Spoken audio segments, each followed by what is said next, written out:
This time po ang i-discuss ko yung pag-ipin po sa mga baby. So yung mga mommy and daddy excited sa baby nila. So yung sa teething.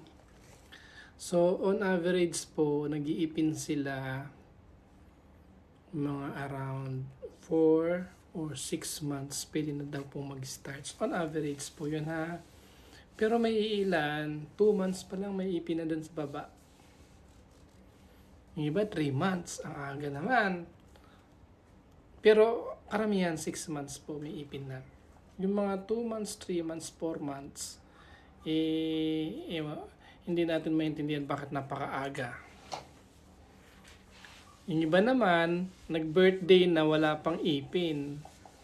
So huwag kayong masyadong magpanik. Mag-iipin din po yan. Meron pa nga akong isang pasyente, magto 2 years old na, wala pang ipin, pero tumubo din. Tapos may mga rare tayo na tinatawag na natal teeth, yung pagkapanganak may ipin na. Yung iba na meron tayong neonatal teeth, wala pang 1 buwan may ipin na. So depende. Iba-iba din po, wala pong hard and fast rule dyan. Iba-iba din po. Ha? Sige po.